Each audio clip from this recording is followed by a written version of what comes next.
All right, progress for the next day.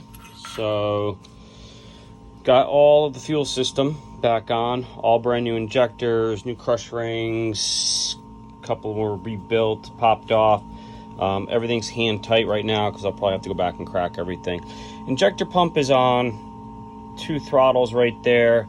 Fuel system or fuel primaries are on this line right here. It was the biggest pain in the ass to get in because it's all metal lines. So you just got to be careful not to bend it, and literally that's the way it was bent when I took it apart. So my shutoff solenoid, which is right here, that split into like 3 pieces yesterday, so that's always good because you never want to move forward on a project. So I've got to take this off now, and I think I got another one in stock actually, so I'll be able to just throw that one back on. It just would have been nice not to do that.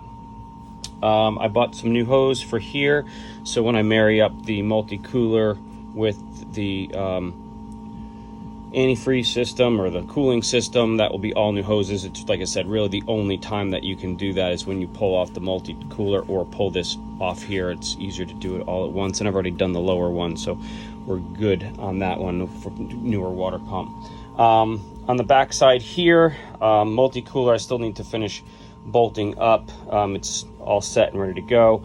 Brand new turbo came in yesterday. The box looked like they threw it around the world. It was completely destroyed, so hopefully everything inside is fine. It seems to be in pretty decent shape. It was like $500 for, it's probably an aftermarket. It's a Holsit H2A, so they're older units. I don't even think they make the H2A anymore, but you can probably upgrade. But if you upgrade, then I probably got to do the other side, and that's just a major pain in the ass too. So the hole back in here will be all brand new. After I just mocked this up onto my multi-cooler, I realized that the turbo casing is not plumb. So this is facing more aft, and it's got to come straight up to go over into the intercooler. So I'm going to have to redo all of these bolts here, loosen them up, and hopefully rotate it to the position that I need, and then tighten all the bolts back down on the cartridge. And then I got to get 4 new studs here, here, and here, and then that will marry up to the exhaust flange, which is on the old turbo. That's the old turbo sitting right there. So making progress. I mean, you know, if I wasn't torn away every 15 minutes by somebody else asking me to do something and the phone ringing, I'd probably have this done in no time flat. But so hopefully by the end of the week we'll have it all done. And like I said, we're going to do antifreeze all over again because it's time to do that while I got the whole thing apart.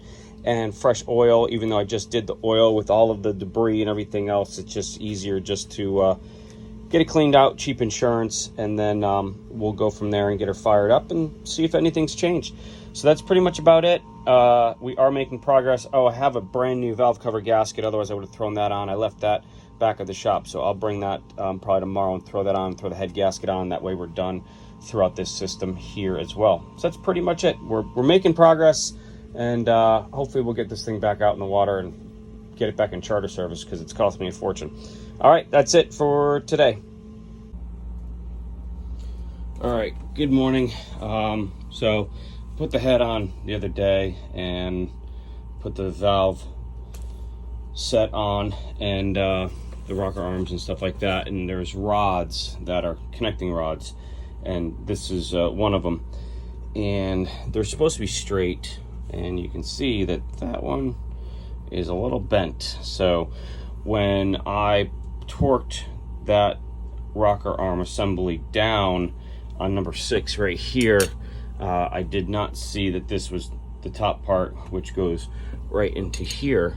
I didn't see that this was not 100% seated properly. So when I torqued it down, I bent it, and I was wondering why when I was doing the valve clearances yesterday, that on number 6 here, get in to show you. If you look all the way down in here, number 6 was pinned, and you can see how much I've had to back this off. This is how you adjust it. You just loosen up this nut right here, and then either tighten or loosen this set right here, and that adjusts the the rod and the rocker arm. So this was completely pinned there, and I was like, oh, that can't be good. And I looked at it and noticed that it was pinned, and then when I spun it, it didn't spin freely. So it's a good thing I got plenty of backups of these. So I just went back to the shop yesterday afternoon, grabbed one, and just finished putting this on. I got to torque it down to 50 pounds, and then we'll be back where we started, ready to go. The multi-cooler I got back yesterday from the shop, getting cleaned and everything. So we'll be putting all these on, and I have a new gasket, so we'll get that tightened up and torqued down, and hopefully the fuel shop will have the fuel parts ready soon, and we can get this thing back up and running. So that's the quick update this morning. Probably stop it here and post, put something together and post it, and then we'll do the final leg with all of the fuel system reinstalled. So that's it for now. Hopefully we can get these things situated in pretty quick fashion. All right, another quick update on this engine project. We fared the Hurricane Ian really pretty well. Only minor damage in Charleston, so we missed most of the storm. It headed up north to like Georgetown, so they kind of got hit a little bit more than we did. But all in all, we fared great. So we're back doing projects and stuff like that. I had to take the multi-cooler back off because, you know, I couldn't see through here, and I forgot to put this cast piece back on. New hoses, new clamps, everything else. So this is for the antifreeze. I got my coolers back on, so tranny cooler, oil cooler, and intercooler right here. Just sizing up the parts and put all new hoses and everything on for here and here. So it comes off the turbo, brand new turbo. Got to find the plugs for this. I bought plugs, but they're not working, and I just got new studs, so I'm going to try and put the new studs in here and then mount the exhaust manifold. That's the dry side, which gets attached to the brand new mixing elbow, which is the wet side, and the exhaust side, and then gets dumped out through there. After I've got that on, tighten back down the multi-cooler again. I'm changing all the fluids. We're going to finish draining the antifreeze that's left in the block in here and pump out the oil, new antifreeze, new filters, prime the engine, and then see if we can get this thing to kick off. I bought an aftermarket turbo because it's almost impossible to find a Hulset H1A anymore, so I found this one online instead of rebuilding the other one, and sure enough, just like everything else, the intake flange does not fit my elbow piece, which is right there on the floor. So I'm gonna have to kludge together some type of elbow or something like that to get it on here. It's literally an 1/8 of an inch difference as usual. So anyway, so that's where we stand. The next biggest thing is fine. I got 3 plugs. I have the other turbo right there, and I brought some acetylene with me, or MAP gas actually, to see if I can get the plugs out of there to put back in here, because the plugs that I bought don't fit. So we'll see what happens. We're going to keep on going. Hopefully I'll be close to getting this thing to be fired up today. Keep you posted. While I'm putting these studs in, I figured I should show you, if you've never put a stud in before, that's a coarse thread, and that side's a fine thread. And then you got the little stud right in the center there where there's nothing in between the two. So this is a 5/16 18, so 18 threads. It's the coarse count. You got 24, you got 20, quarter 20, things like that. So that's the 20, 18, 24, that's the thread count. And so that will go right in here. But the question is, how do you, let me take a wrench and just mar this up. Well, now you're never going to get anything on here.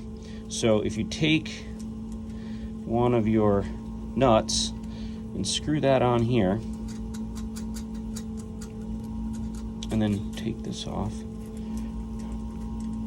and then screw that on there. Come on now. Should have had this already. There we go. Now this, right there, this is going to tighten up on there, and that's going to give you a lock. And then you can take your wrench, and notice that they're both turning at the same time, and they're screwing in the threads into the stud into the turbo. And then when you want to release it, if you just try doing this one, it's probably going to be wedged in here.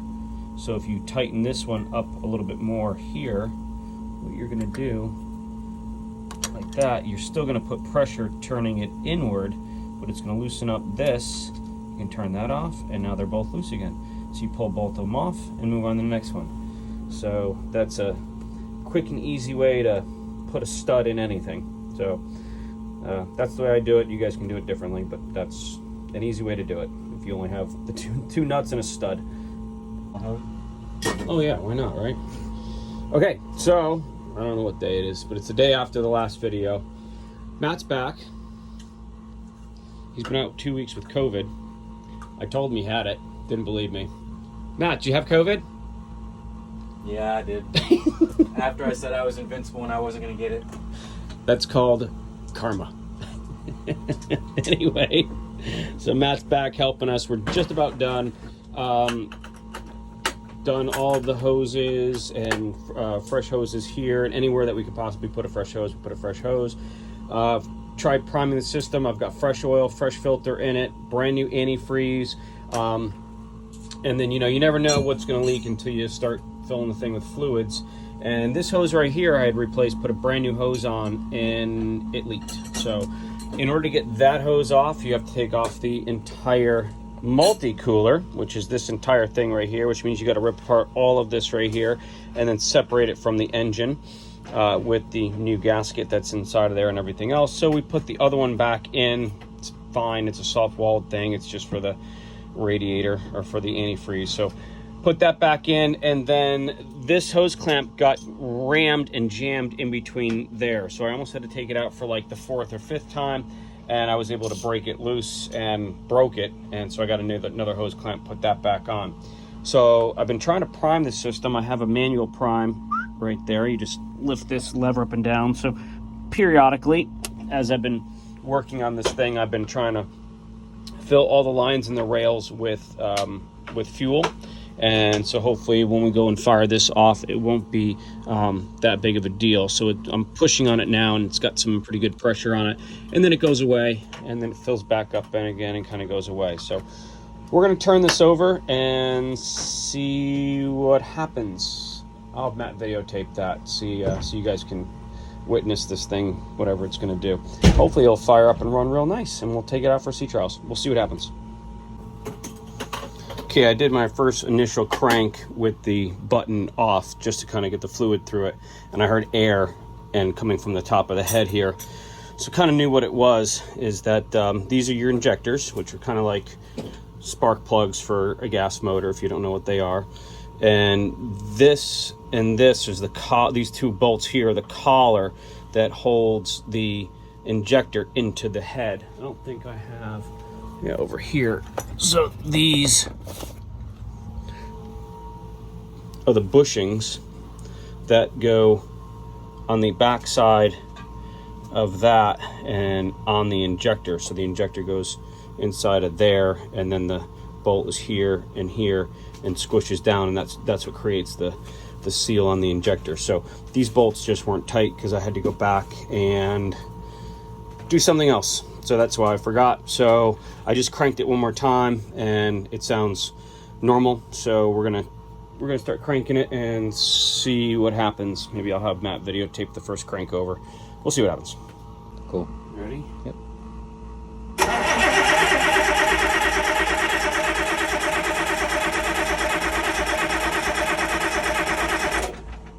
Well, it sounds good.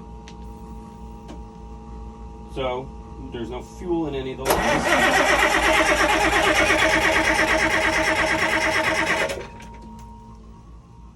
And there's no, the fuel pump is also brand new too. So like there is not a stitch of fluid running through any of this. So you have to kind of stay the course and don't panic, and keep cranking it. And you can bleed. The injector pump's right here. There's a bleeder. Looking at it from backwards, but there's a bleeder right here somewhere. There's a bleeder. It's like an 8mm wrench, and I can bleed that out. And then what you want to see is no bubbles. So if you got clean fuel coming through it, then you know that you're good up to there. And then from the injector pump, you just got to get it through the rails and then get it through the injectors, and then the thing will fire over. So before I bleed it, I'm just going to try it this way, because like I said, I've been sort of pushing fluid through it for the last week as I've been working on it. So it might pop over, but it might not, and I'll have to go back and just bleed out the high pressure side of the injector pump, and then it should probably fire over. So we'll give this another shot here and see what happens.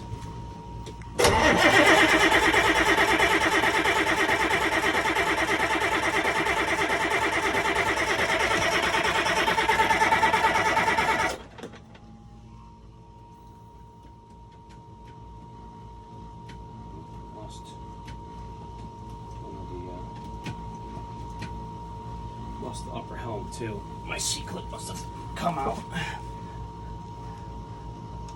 Yep. I'll have to fix that. So the C-clip is right here. I don't know why that's coming out. It's gone. She gone.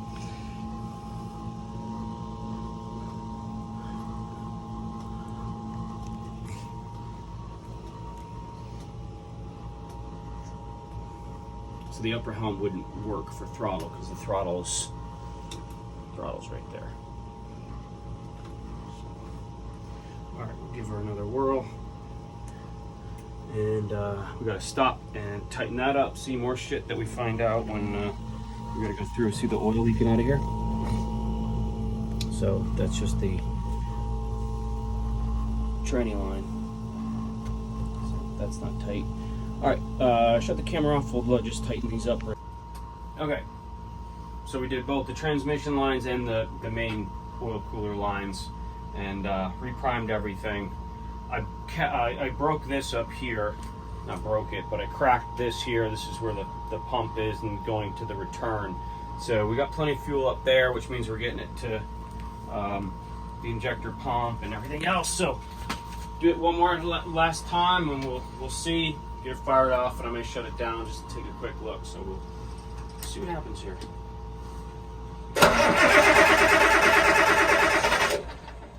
Almost.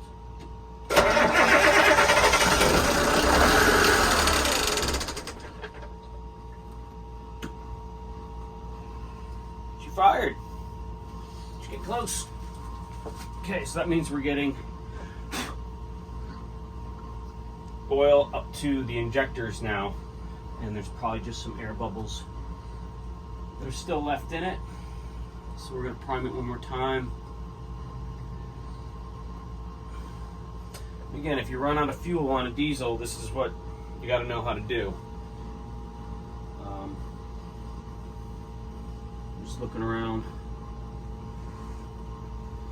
smelling for fuel, looking for fuel before we finish firing it off. Last thing I want to do is have shit flying everywhere, but we'll see. Okay, let's try it again.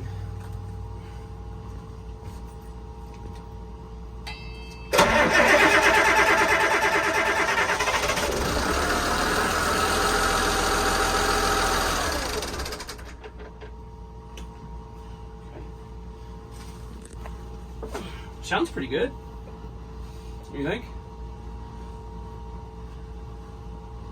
Well, I don't know if you know or not, but it sounds a million times better than what I did before. So, and again, on this one, we just did the injector pump, the injectors. I went and did the whole head all over again.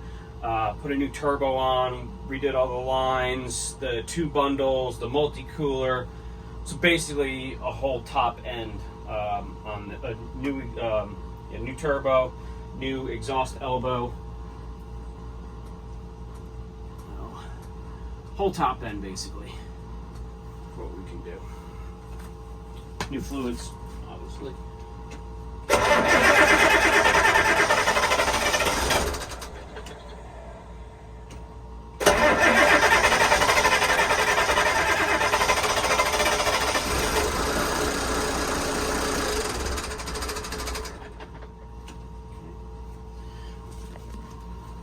getting there. Now, if Matt wasn't on the camera, I'd probably have him down here pumping this. This would help. A lot of engines don't have manual primers like this one does, but you've got other electric pumps and stuff like that that you can run to refeed the system. So you just got to know where everything is and what you're dealing with. And in boating, like I always say, looks like we got a little leak here. We're going to stop and fix that. That's the return for the turbo. So we'll clean that up and get that tight. I'm guessing that's where that's coming from. And then we'll get fired up. And that's why you do things very systematically. Yeah, it's leaking from there.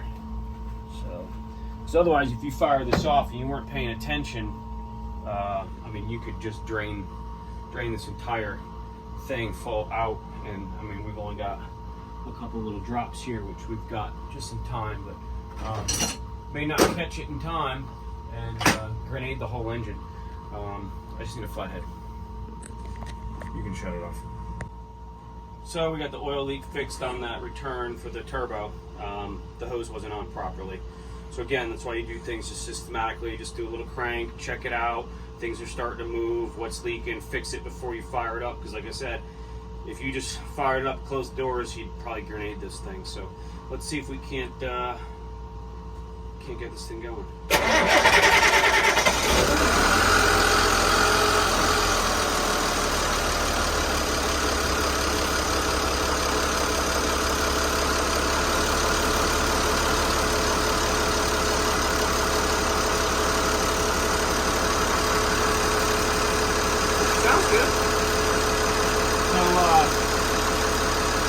Banging and shaking and jiggling, kind of like what it was doing before. Almost like it was missing and skipping. Which again could have been from the injector pump that was failing, poor fuel delivery, the injectors got a brand new head. I just did the valves. So got a little diesel coming out of here. We got a leak there. Have a half-inch ratchet. Half-inch ratchet.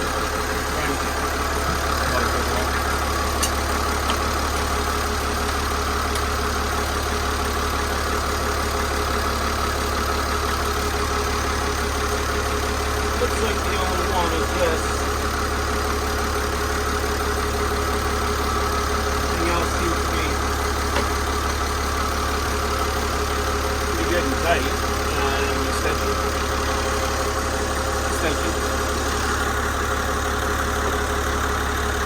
So this is what was loose before that it was giving us the air. So I'll tighten this down a little bit more.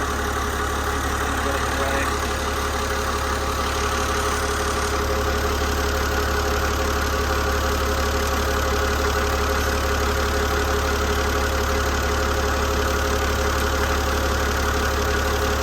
You know, there's bushings.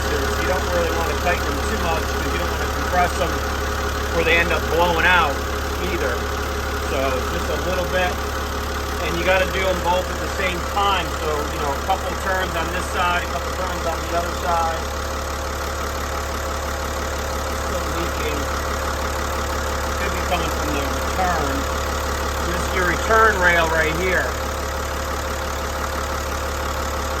So diesels deliver a lot more fuel than what they actually burn.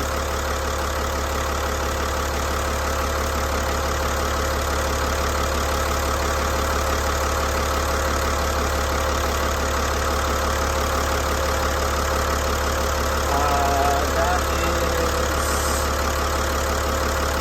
I think, 10 millimeter. So she's running. I'm going to just tighten this return up, and everything else on top seems to be really pretty good, and we'll let them run for a minute and throttle it up a little bit. See what happens. She's firing, she's running. Nice and smooth. Oil leak's gone there.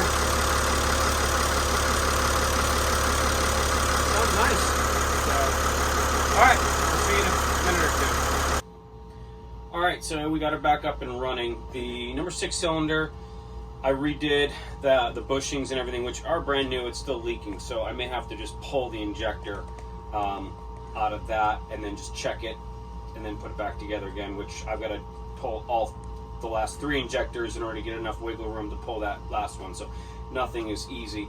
There's a little oil coming out of the back, especially like when we first fired it up. It's getting better.